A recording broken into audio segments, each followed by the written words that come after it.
How funny would that have been if I just tripped on my way into the shot?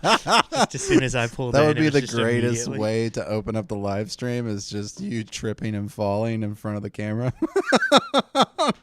It would get people's attention, that's for sure. Should we All welcome right. everybody, Nick? Yes, absolutely. Why don't you do that, Noah? Oh, okay. I'll take it.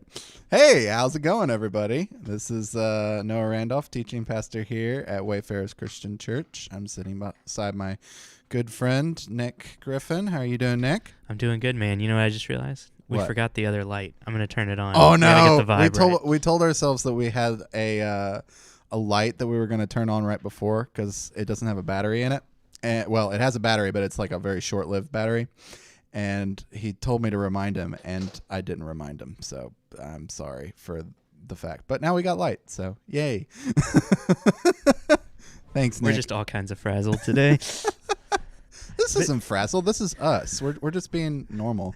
You got to get the vibes right. Right? Got to be the vibes have to be curated just right. And without that light, I just feel like the vibes were not curated. No, just right. I feel it. Nick is really into lighting and a particular light behind the hair that makes your hair like stand out from the I'm just wall. jealous of the fact that you have hair. Yeah. Well, everybody's jealous of my hair, so I get that. Genetics are not on my side. as far as that. So we've decided to open each one of these with kind of a silly section, which silly songs with Larry or something like that, I guess. We haven't really named it. So what's your silly question for me, Nick? What do you have? I have another controversial question to ask you. Oh, of course. People loved your answer last week that a hot dog is a hot dog taco. is a taco. It is not a sandwich. What's your opinion of pineapple on pizza? Oh, it's delicious. It is delicious. And I'm going to give a shout out to Travis Bradley on this one for telling me about this. Pineapple and pepperoni on a pizza. Oh my goodness. Even If you better have- than yeah, pineapple yeah, and ham. yeah. If I you- agree. Screw the Shout out Canadian. Travis. Yes, screw the Canadian bacon. Don't even try it. Pineapple and pepperoni on a pizza is like the best thing you've ever had. So yeah, totally on board with that. I agree. You had me try that out just a couple weeks ago, thanks to Travis's suggestion, and that was incredible. But Yeah. I'm also down for pineapple on pizza. It's the sweet and salty. It's great. I love it. So good. I love it. Yeah. All right, what you got for me? Yeah. So my question for you is not a controversial one. It's really just kind of an icebreaker question. All right. If you could pick one dead famous person to resurrect and go have a conversation with over coffee, and you could ask them one question, what would it be? Who would it be? And what would the question be? That's a really interesting one. Are we ruling out Jesus? Yeah, we're ruling out Jesus. He's not Yeah, dead yeah, anymore, yeah, though. Yeah, He's yeah. resurrected. Come on now. He's still alive. I said dead. And so is this also ruling out like Paul? I mean, if Paul is like the person you want to ask a really Probably. important question, I mean, go for it. Like, again, this is just of all the people that are on your mind that are dead that you want to ask a question about. It can be Paul. Yes. No, that's definitely the top of my list. Okay, what it's a nice Bible answer, Mhm. but yes, I would want to talk to Paul specifically. And this is also a very Bible theological answer, but my question for him is I want to know why. This is almost like a two-part question. What do you mean when you say the word flesh? And why did you particularly decide to choose that word when you were talking about like sin? And he talks about the flesh, and he uses that in Romans and Galatians and all kinds of different areas. Oh, like that. yeah. Oh, yeah. Because that is like the most confusing thing to me, and I have so many questions about it. And it would just help me out a ton to have that conversation with him. So I know a lot of people don't like Paul. A lot of people have issues with him, Mhm. but I've always really related to a lot of what he says. I wish I could turn the camera around, but I've got a huge painting up next to my office. It's a famous Rembrandt painting of Paul. So Paul, top of the list. What does he mean by flesh? Nice. Yeah. Would you enjoy the conversation? Like, I mean, like, is he someone that you imagine you would enjoy like having a conversation with, or do you think like he'd be kind of like stoic and like very like serious and maybe not very funny? See, that's the thing. I think he had to have been much more like easy to get along with than people give him credit for, because he had a ton of friends, and his impact is just crazy. Like he would go he'd go city to city and start all these churches that like exploded in popularity over the next few hundred years. So I feel like he was a pretty cool guy. He was a fun guy to be around. Obviously, it seemed like a lot of people were attracted to him. So you imagine it'd be I think it'd be a good time. Pretty good time. I think it'd be a good time for sure. I feel. So, well, what are we talking about today? All right. Today's politics. Politics. Sort of. You know, it's one of those issues that can be divisive, that there's lots of perspectives on. It's kind of hard to talk about it without bringing in a lot of just a lot of emotions, a lot of feelings. People feel real strongly about this particular topic. And it relates obviously to what we were talking about in the sermon on Sunday, which is the necessity of Christians to help the poor. None of us disagree with that. We're all just like, yeah, no, for sure. We're all down for that. Helping the poor, super down for that. So the question becomes, what is the best way to help the poor?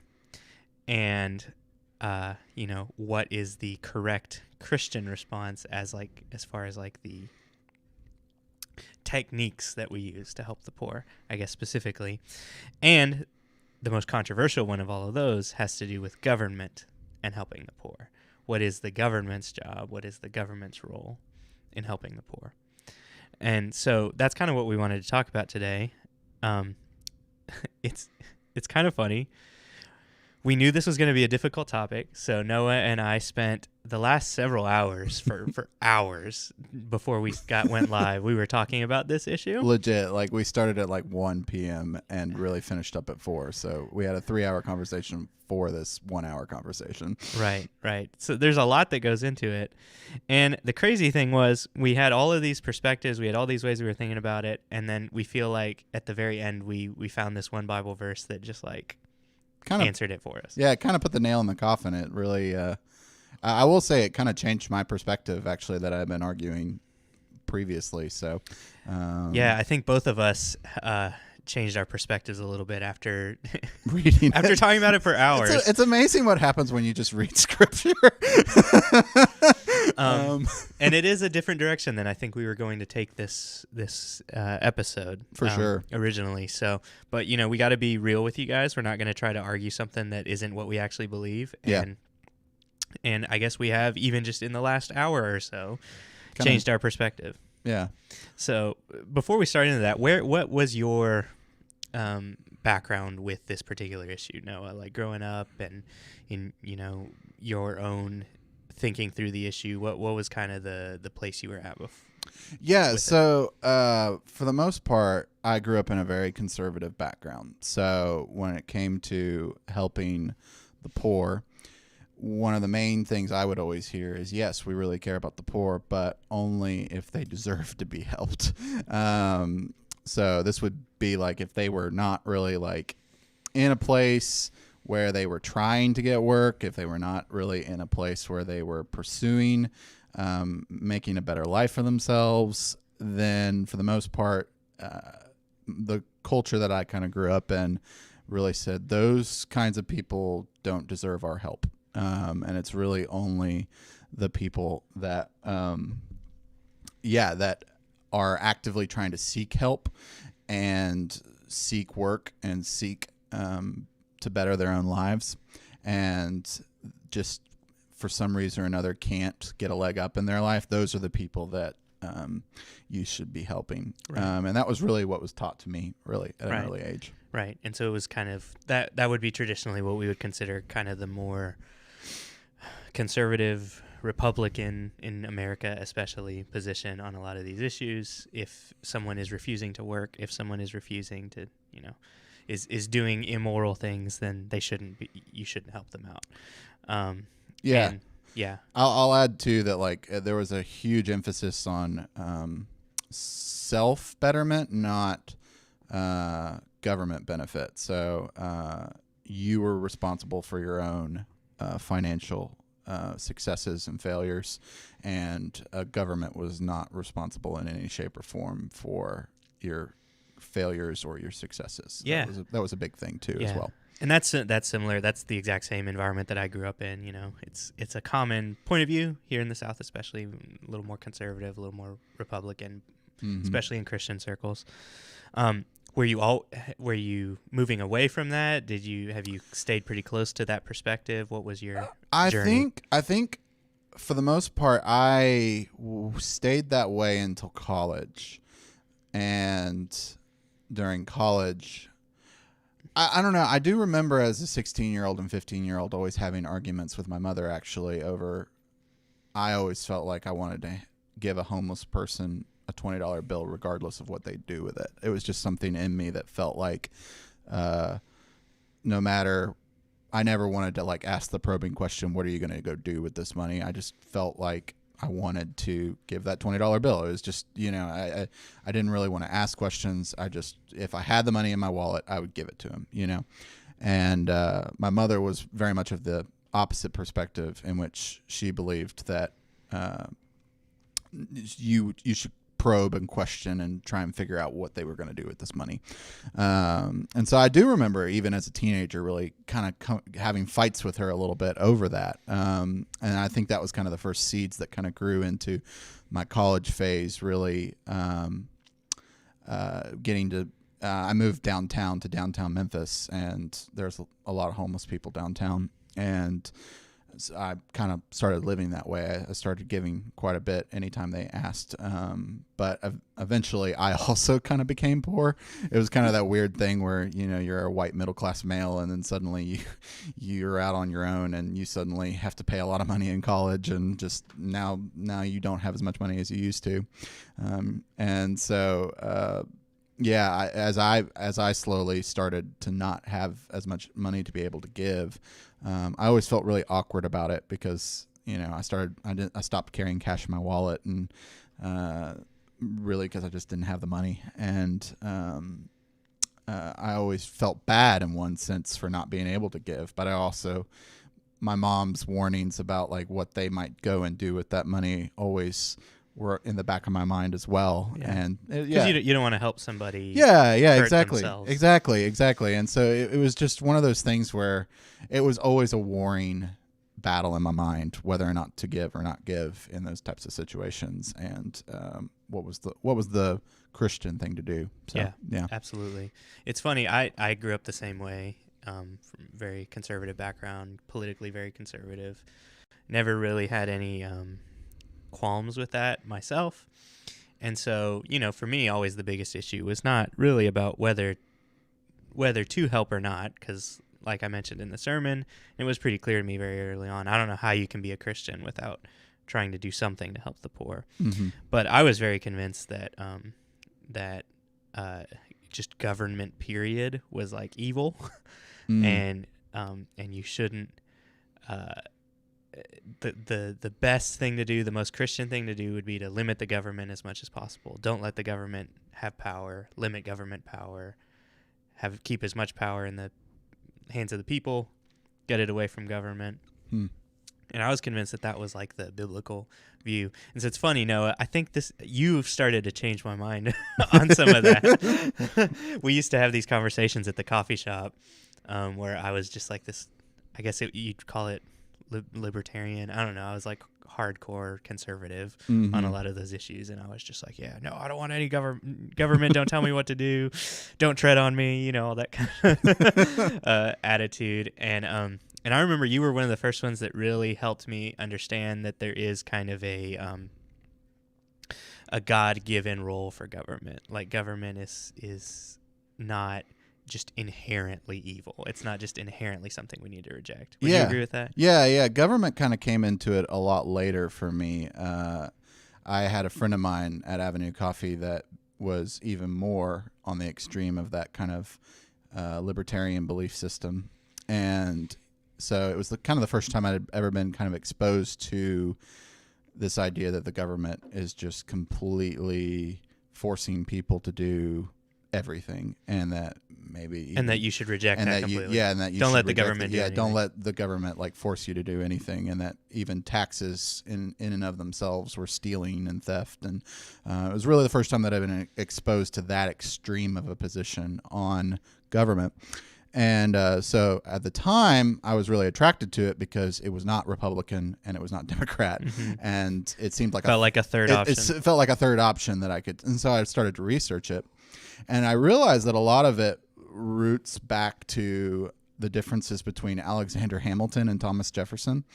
And as I began to read both of them, I just became way more attracted to Alexander Hamilton than I did Thomas Jefferson, and read more and more of his stuff. I bought a copy of the Federalist Papers and started reading the Federalist Papers. And Of course he did. and as I started reading the Federalist Papers, his just arguments made way more sense to me than the anti-Federalist Papers, which Jefferson wrote.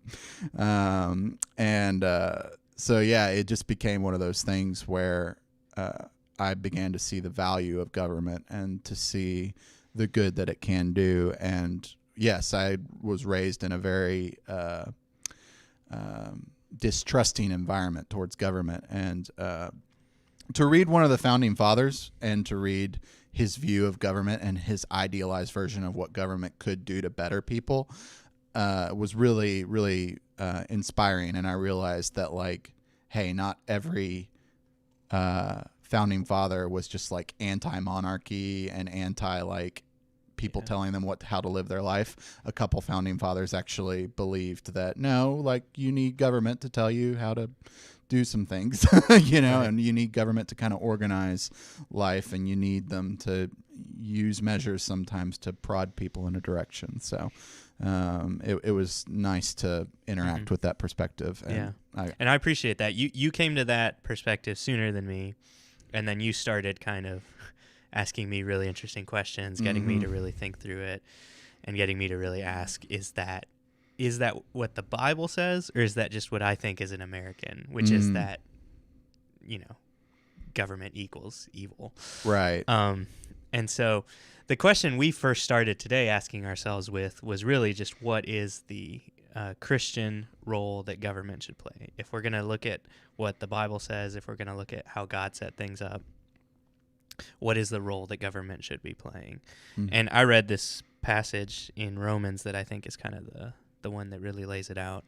And so I'm just going to read that for you, and we can talk about it a little bit here. But it's a famous one. Many of you probably know exactly where I'm going. It's Romans chapter 13, where Paul is talking to a group of people that are in a church in Rome, and he says, "Let everyone be subject to the governing authorities, for there is no authority except that which God has established. The authorities that exist have been established by God. Consequently, whoever rebels against the authority is rebelling against what God has instituted, and those who do so will bring judgment on themselves. For rulers hold no terror for those who do right, but for those who do wrong. Do you want to be free from fear of the one in authority? Then do what is right, and you will be commended. For the one is in authority is God's servant for good. But if you do wrong, be afraid, for rulers do not bear the sword for no reason. They are God's servants, agents of wrath, to bring punishment on the wrongdoer." So, based on how we were looking at that, what we see as one of the main roles of government is to punish people. The wrongdoer is what it says here. Punish people who are doing wrong. And that is kind of a role that God has established government for. And again, Paul seems really clear here. You're going to be a good Christian, and you need to submit to that authority, you know. I've thought about it a lot with, like, parenthood is a big thing that comes up in Christian circles a lot, and the importance of, like, listening to your parents and obeying your parents. You know, you obey their authority. I think this is similar what Paul is saying. We, as Christians, if we're going to be doing what's right, we need to be obeying and listening to the government. That was hard for me to hear, again, because I'm, grew up in this very, like, no one can tell me what to do. I'm free to do whatever I want to do. And so it was hard for me to hear that truth. But then also it is interesting that one of the main things that it seems like government is supposed to do is punish people who are doing wrong. But So I would say that that's kind of the biblical view of what government is supposed to do. Um, Politically, though, in our country, we kind of have two different perspectives on what government is supposed to do. Mm-hmm. And I think especially there is a view that part of the role of government is to not only punish those who do wrong, but also to make things right. Mm-hmm. And so one of the things I see, especially I would say in a more liberal political perspective, is that the role of government is to fix things that are messed up. Mm. And then that issue comes specifically when it comes to helping the poor. They want to say that the role of government is to give money directly to the poor. But I won't drag it on any longer. Like I said, there was one particular verse that really changed our minds about a lot of this. And do you want to pull that verse up? No. Yeah. If you want to go over it now, talk a little bit about that. Yeah, I want to just go ahead and go into it. Because that's the question we were asking ourselves, basically. Mm-hmm. Like, is that right? Is that like a right role of government? Right. To like, especially helping the poor, like take money from the rich, give it to the poor, sort of that Robin Hood mentality. Is that like a good thing for government to be doing? Yeah, from a Christian perspective. Yeah, from a Christian perspective and biblically, this is the verse that came to mind. 2 Corinthians chapter 9, verses 6 and following says, "Remember this, whoever sows sparingly will also reap sparingly, and whoever sows generously will also reap generously. Each of you should give what you have decided in your heart to give, not reluctantly or under compulsion, for God loves a cheerful giver. And God is able to bless you abundantly, so that in all things at all times, having all that you need, you will abound in every good work. As it is written, they have freely scattered their gifts to the poor. Their righteousness endures forever." So that idea of being under no compulsion to give to the poor, but God loving cheerful giver. I think that kind of rocked our world. That kind of rocked the world and kind of put a nail in the coffin, at least to government forcing people to do that. And I think one of the reasons Paul is very particular on this one is that it really doesn't feel good to have some like entity over you sort of take your money and then decide where it's going to go and how it's going to be used. You don't really get to see the fruits of that money. You don't know where it's going to go. You aren't really involved in that, and it can feel very alienating, even. And so I think Paul is really trying to communicate here that when you give, it's supposed to be something that you're supposed to feel joyful about, and having your giving be included in your taxes just doesn't I don't know if any of us are excited when we're taxed, but we are excited when we can give freely from our own pocket, Mm-hmm.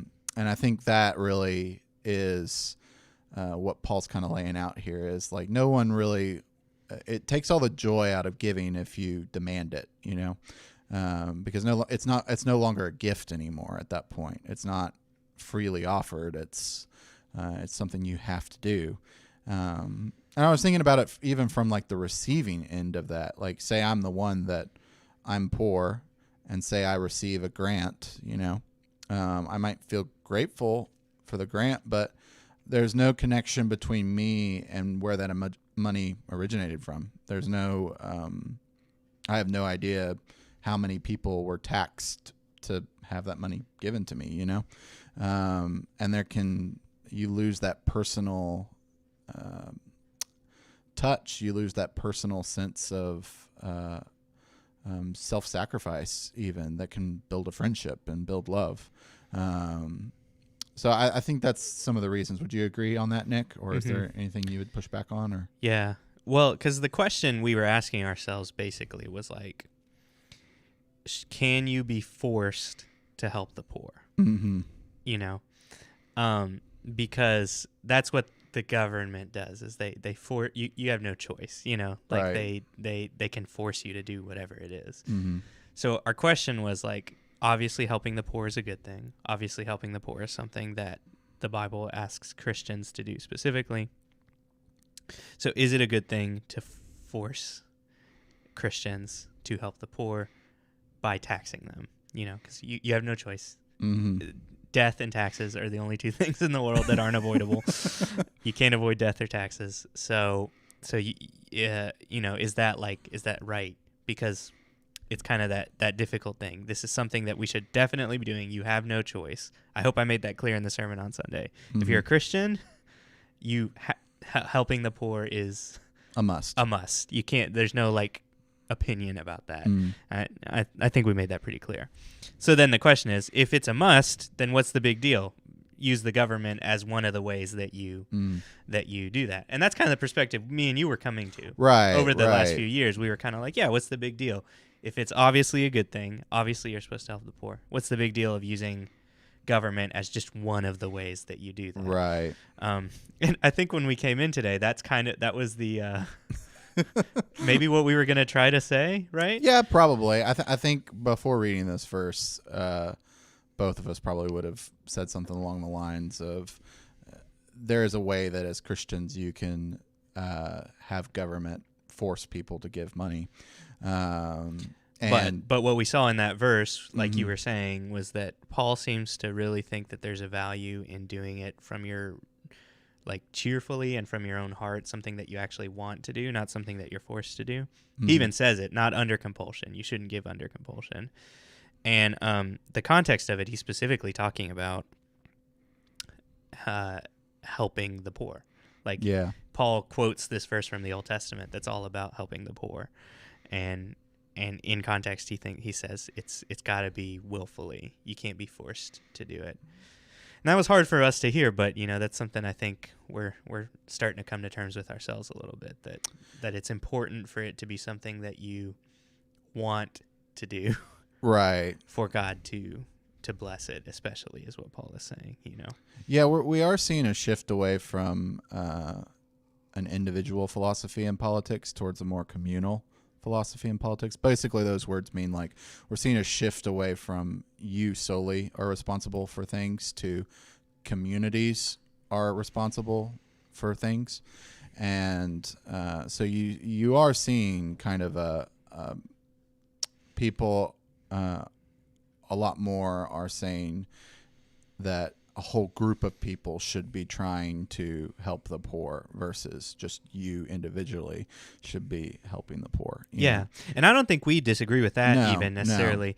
Because we see that in the early church. They were like taking all their money, putting it together into one big pot, and using that to then go and help Right, the poor. right. So it's obviously way more helpful to like pool all our resources For sure. than to but the difference with government is government can force you to do it whether you want to or not. Mhm.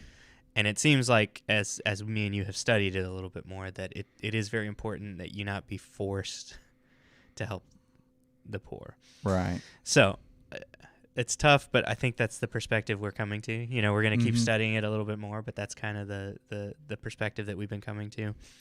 The other difference is that I do still think that part of the government's role is to punish people who do wrong. Mm-hmm.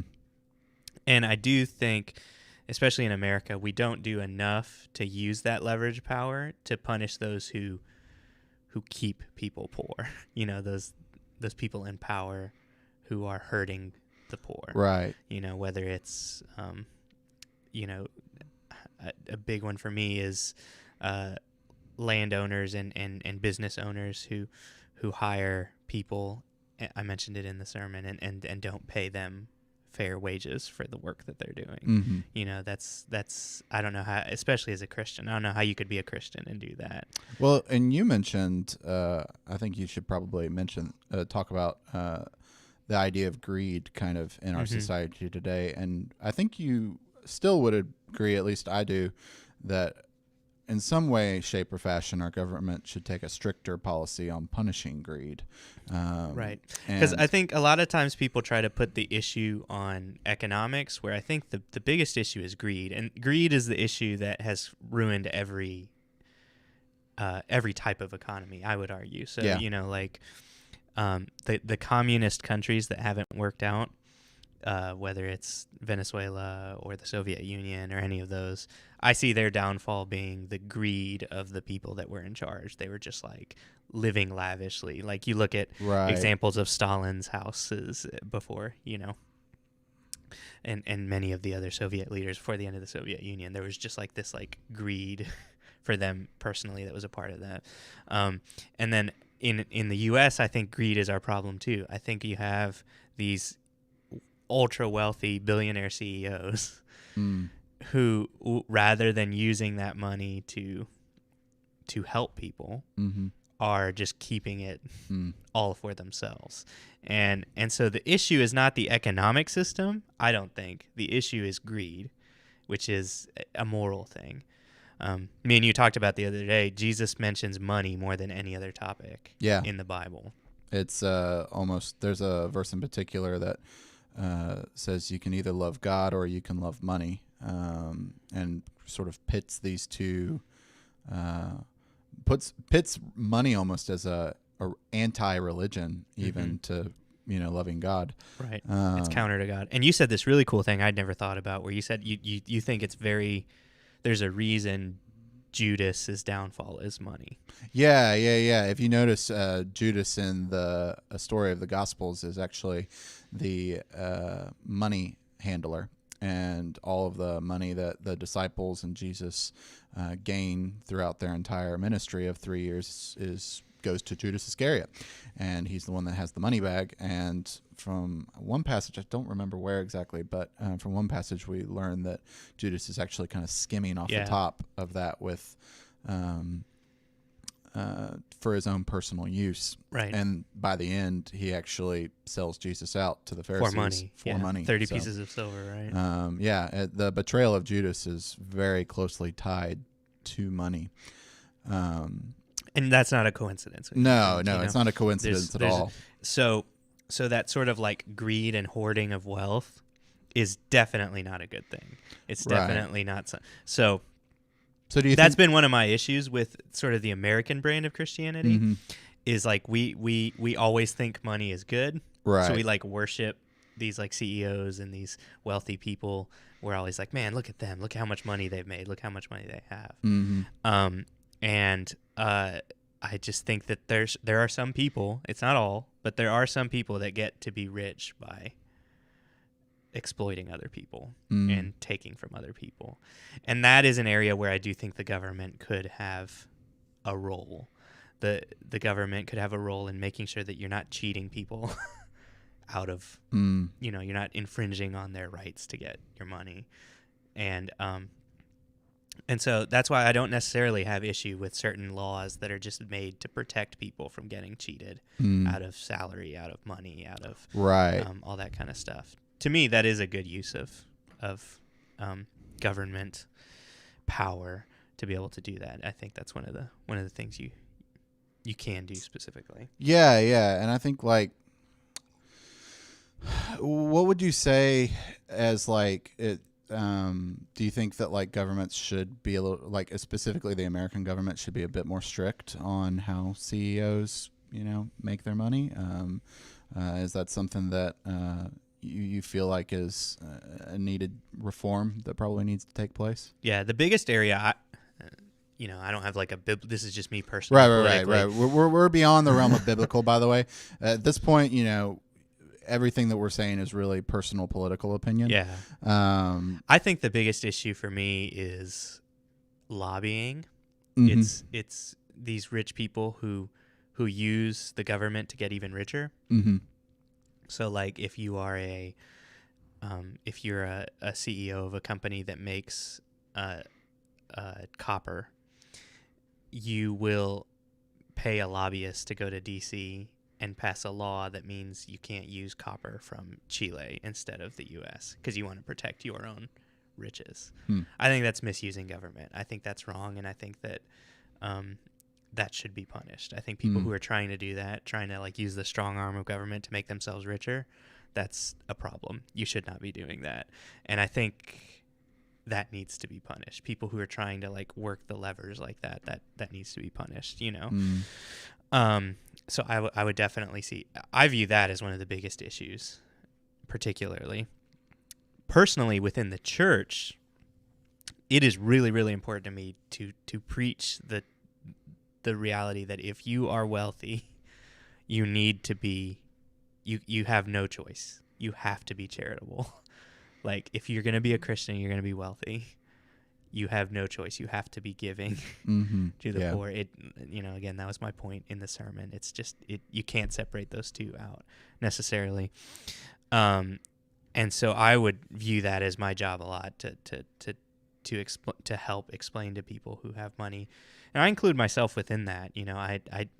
My wife and I, we try to do that. We try to be generous in a lot of the things that we do, because I think that's I don't have a choice. Like, if I'm a Christian, I'm going to be giving. Right. But again, I don't want to make it sound like I'm doing it just because like I hate to do it. It's under compulsion. I love to be able to be charitable. And I think that's one of the amazing parts of being a Christian is you don't just use all your money on yourself. It's not just all for me. Right. I get to use that money to help other people.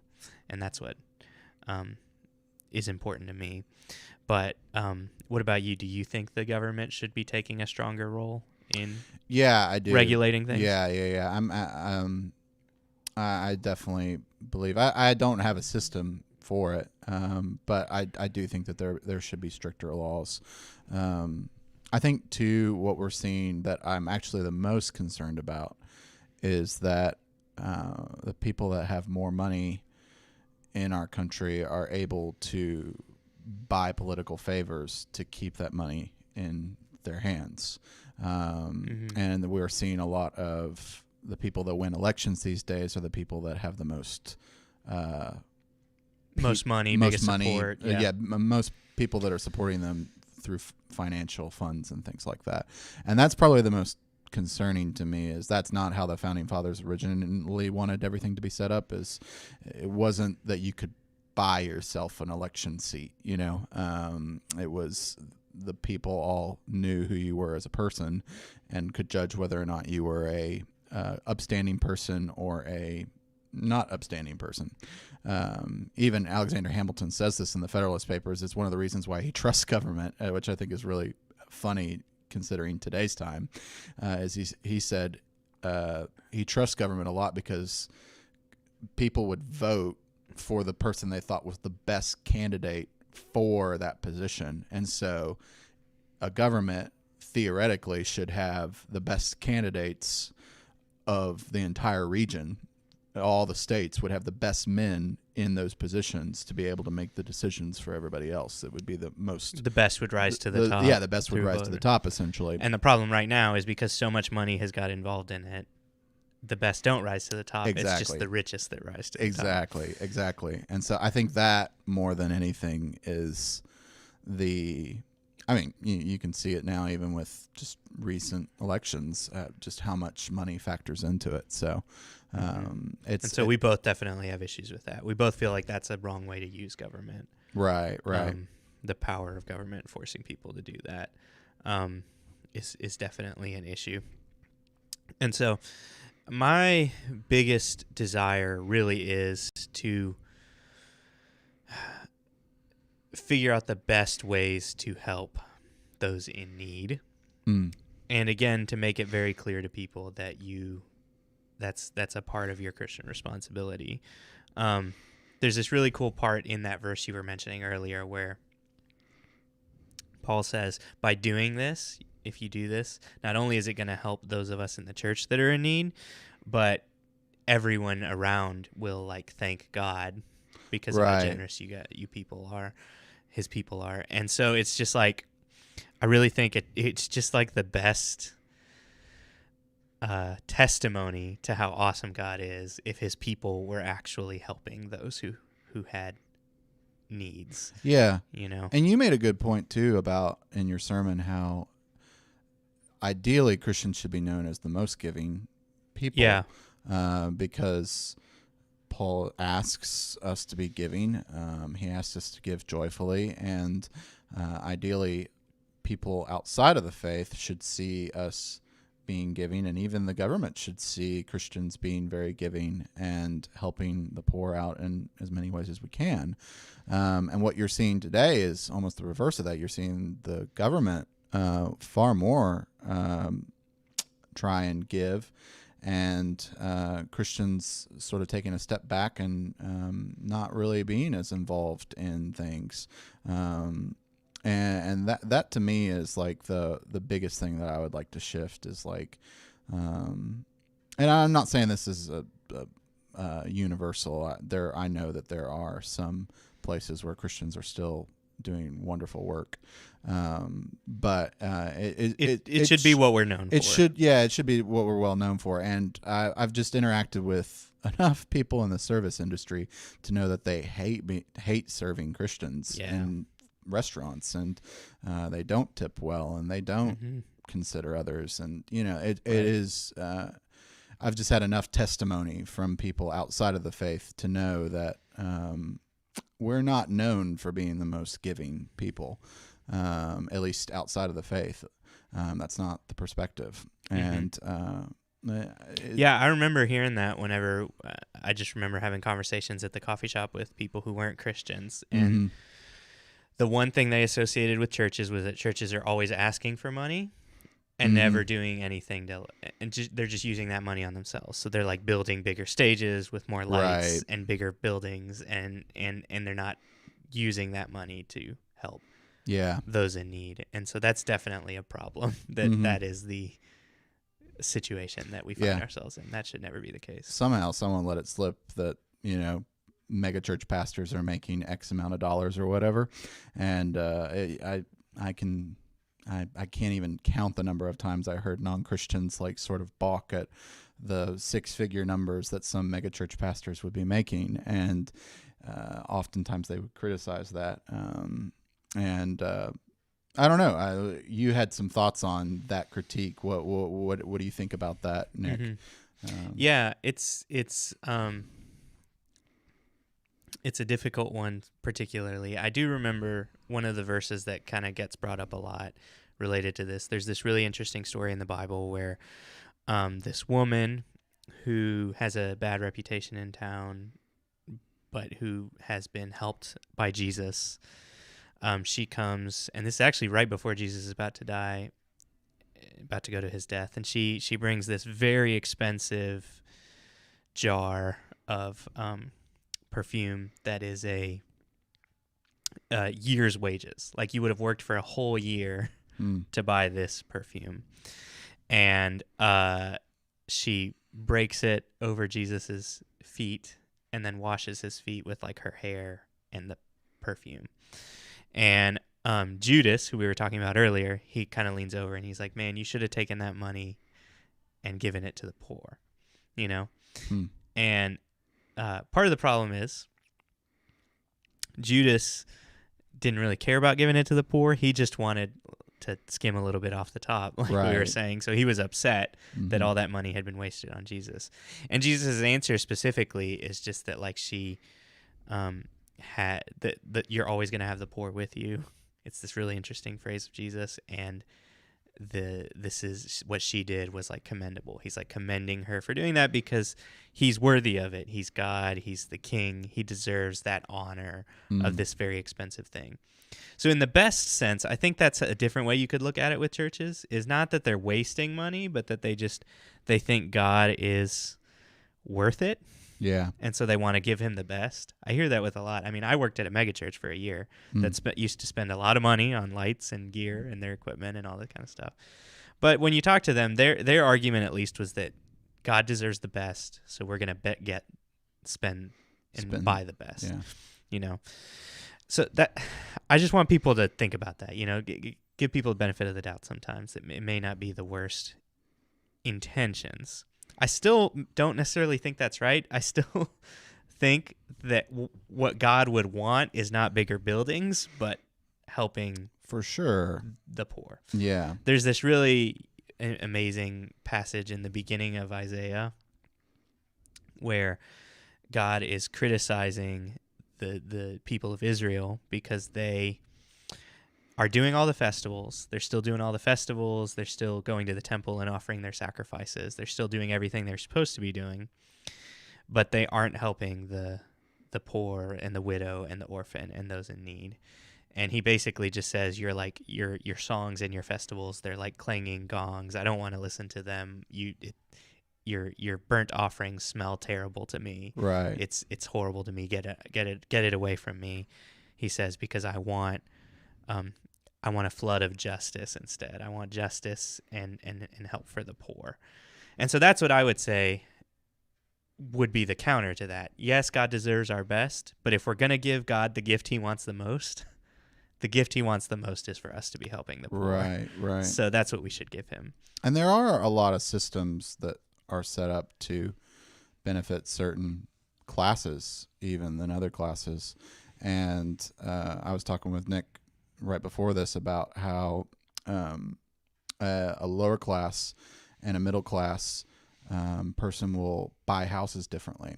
And like a lower class person will buy a house trying to scrape together as much money as they can and take out a loan looking for just whatever is the cheapest house that they can get for that loan, essentially. Yeah, what can I afford? Just somewhere to live. Mm-hmm. Whereas a middle class or an upper class will look for the house of the most value and actually go more in debt because they have better credit usually, and they'll go more in debt to buy a much better house that they can then turn around and sell in a couple of years for an even higher profit. Right. So they're more concerned with like it's an investment. How can I make more money back on this? I want to buy in a good neighborhood with property values that are going up. Right. And there's lots more factors that go into it in that sense because you have the luxury of doing that when you don't have to worry about a roof over your head or where your next meal is going to come from. Right. Or all that kind of stuff. And you can be doing that and then have certain governments install freeways and certain things that then cause house values to plummet, and then you've lost literally everything and now you owe this amount. And so like they're more able to take that risk because mm-hmm. you know there's more money coming in. Exactly. So yeah, we talked about that a lot. Sometimes the moves it takes to get ahead are really risky moves. You gotta really risk it all to get ahead. Mm-hmm. And the reality is, if you have almost nothing, you can't risk. It's hard to risk it all. Yeah. You don't have as much to risk, and I do think me and you have talked about that. I do think that as much as we have made strides in our country in helping people get ahead, it is still harder for people in poverty than it is for middle and upper class people to get ahead. Yeah. It's not as hard as it has been in other countries in other times. You know, in the Roman times, in the time of the Bible, if you were born poor, there was no hope.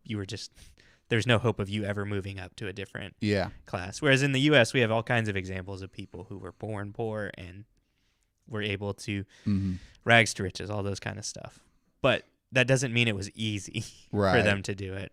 Right. I think that would be the thing that I probably strongly disagree with the most in what I was raised in is it seemed to me that everybody was teaching that it's the land of equal opportunity. Like everybody has an equal opportunity to achieve wealth.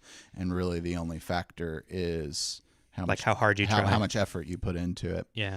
And I've just since learned that that's not the case. And you know, there's a lot of research you can do to learn that there are legitimate systems in place that keep people in certain classes. And whether those are intentional or not, that's not really what we're talking about here. And it's not an all or nothing thing. We're not saying that it's all this or it's all that. Right. We just think it's a mixture of different factors. There's a lot of different things that are contributing to why people may be in the position that they're in. Right. So that's where I may not argue that the government should be doing it, but I do think Christians should be doing everything they can to dismantle some of those systems that help keep people poor. I totally agree. I think if anything, I think the government should be working on that to really try and reduce those as much as possible. And try and make it what we think it might be, which is that land of equal opportunity. If that's what you want it to be, then you should be striving to make your government work towards that, so that everybody does have an equal opportunity. So yeah, I totally agree. Right. But that's a much longer conversation that takes a lot longer to convince people of. Right. Let's just say me and you have both been thinking about this for a long time, and we both are becoming more and more convinced that there are other factors in place besides just how hard you work. Because I think that was the problem. The kind of conservative perspective seems to be that you're just poor because you're lazy. Right. Because you don't work hard enough. Right. And I don't think that's fair to how I've seen things. I think there are a lot of people I know who are really, really hardworking, who have been trying everything they can to get ahead. And there's just really difficult things they don't have, like a car. We here in Memphis, our public transportation is so terrible. If you don't have a car, the only jobs you can work, everyone's like, just go out and get a job. And it's like, well, if you live in this neighborhood here where we're at with the school, your options for jobs are like minimum wage grocery jobs or like minimum wage fast food jobs. But that's what's within walking distance of here. So everyone's like, well, why don't they just get a better job? And it's like, because they don't have a car or a way to get to the better job. So I loved this one guy in a church that I knew, who he found a friend that was in that position who was trying to get a better job but just didn't have a car, didn't have a way to do it. So that guy in the church just gave this guy a car. He just said, here you go. I'm giving you a car so that you can get to work, so that you can make more money, so that you can get yourself out of poverty. That's the kind of stuff I think Christians should be doing. We should be looking for those things that are keeping people down and seeing what we can do to help them get out of it. So it might involve giving somebody a car, Right. It might involve actually just helping somebody out in some way or another that is just giving them the chance to get ahead.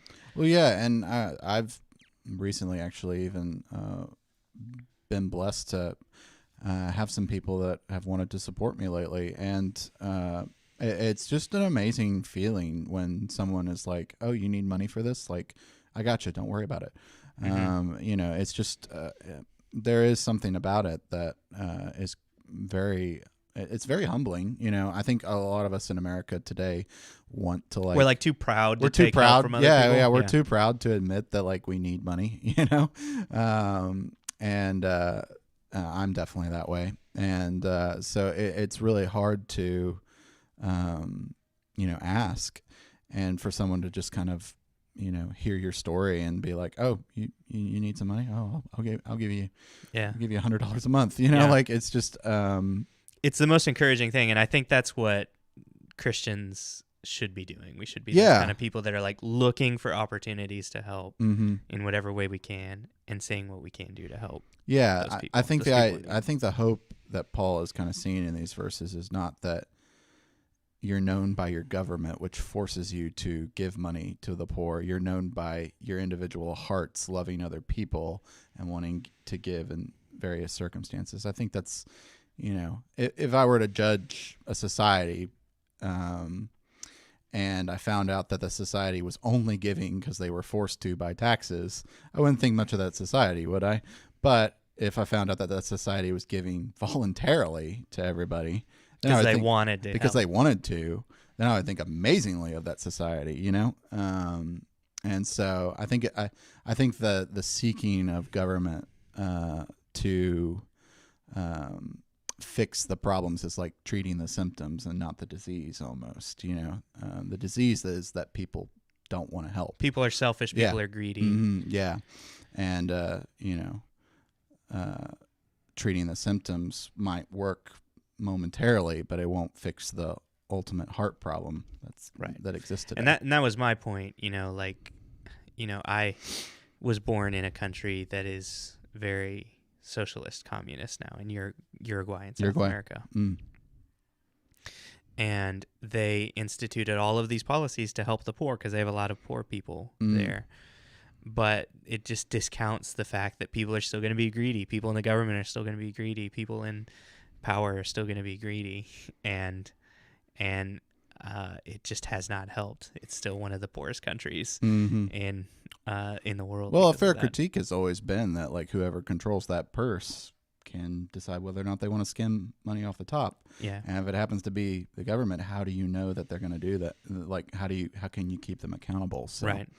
that makes sense. And the same goes the other way, individuals can be just as corrupt as governments. Oh, for sure. That's my point. I think there's a ton of just greedy business owners all over this country that are just hoarding all of their money. I think they're going to have to answer to God for that. I think they're going to have to answer to God for that hoarding of their wealth in the last days. Yeah, I think a lot of us make the decision which is worse, really, based off of our own personal experiences, I think most of us in this society have experienced businesses being very greedy, and so we make a lot more decisions against them just because that's been our personal experience. Yeah, we've had a little more experience with that. Yeah, exactly. At least that's definitely for me as someone that's worked in the service industry, and you've seen that. You can see it. Yeah. I mean, working downtown, I worked at a downtown coffee shop, and I was serving people that would drop $40 on lunch. And back at a different coffee shop I worked in East Memphis, they would drop $5 and call that expensive on a sandwich. And so it was just a entirely different world from one to the other, where one saw $40 as like a lunch meal and one saw $5 as a lunch meal. It's just part of how society is working right now. And I don't think the $40 lunch spending people ever realized that existing 15 miles from where they are is an entire society that's living on $5 to $7 per lunch meal. So right. Yeah. So that's what we want to do. We want to encourage people, pay attention to those, find the people who are in need, and do whatever you can to help them. You got anything else? Are you any other thoughts you wanted to end with? No. Yeah, and I just want to reiterate that like this is definitely a little bit more opinion from me and Nick on this. It's something that we both deeply care about, though, and so it's something that we really wanted to talk about. And if you happen to disagree with us, that is totally okay. Yeah, like, that's not that's not. Please be nice. Don't be mean in your disagreement. Disagreement is fine, like, but I don't. Yeah. I'd love to talk about it. Right. Recognize that we are humans as well, and that we are definitely not the end all answers to this. And our hope is to always grow closer to God and gain wisdom and understanding how to talk about these topics, because I feel like for a long time in the churches I grew up in, churches didn't talk about these things. Right. Because it is tough. It's hard. It's tough. Yeah. It's like you're really putting your neck out there and hoping that people don't lop it off. And so, I understood kind of the aversion to it, and in this kind of sensitive world where everything's so hyper politicized, and it's really difficult. So, our hope is to talk about these things in a way that can be constructive and not negative. And so let us know what you think. Yeah. So, All right. Cool. Thanks for watching, guys. Shout out to all of you that were watching. I saw lots of you coming through here over the stream. Thanks for tuning in. And just as a quick teaser, I guess, as well, this Sunday, you guys should tune into our live stream of our service, 7 p.m. We had a lot of technical difficulties last week, but we got it figured out this week. Lord willing, it will be live. We're going to make it happen, and you will get to hear less of my voice. It'll be first time you'll get to hear Noah. He's going to be preaching this Sunday. He was giving me the rundown of his sermon for this Sunday earlier this morning, and I'm so stoked. It's great. You guys, you got to check it out. It's going to be amazing. It's going to be amazing. Check it out, 7 p.m. right here. We'll see y'all later. Take care, guys.